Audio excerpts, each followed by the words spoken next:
دیکھیے سب سے بڑی بات تو یہ ہے کہ جس کا ایمان پختہ ہے، جو رب کی مانتا ہے، یہ رب کی مانتا ہے اشفاق صاحب کا جملہ ہے کہ جو رب کی مانتا ہے، آسان لفظوں میں یوں کہیے کہ رب جس سے راضی ہوتا ہے اسے دین کی سمجھ عطا فرما دیتا ہے، اور جسے دین کی سمجھ عطا فرماتا ہے اسے علم عطا فرما دیتا ہے، اور جسے علم عطا فرماتا ہے اسے حکمت و دانش عطا فرماتا ہے۔ ٹھیک سر۔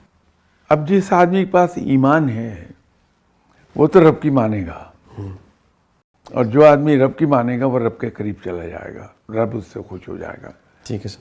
اور اسے علم عطا فرما دے گا، اس پر چیزیں کھلنے لگتی ہیں، عیاں ہونے لگتی ہیں۔ اچھا سر۔ سب سے بڑا انعام ہے سر کہ اس بندے کے اندر ایسی حکمت و دانش پیدا ہو جاتی ہے سر کہ خلق خدا اس سے فائدہ اٹھاتی ہے، سر لوگ اس سے مشورہ کرتے ہیں، سر اس کی رائے لیتے ہیں اپنے معاملات میں۔ صحیح سر۔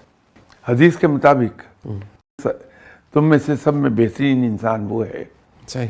جس سے دوسروں کی ذات کو فائدہ پہنچے۔ کیا یہ اس سے بڑا اور کیا فائدہ ہوگا؟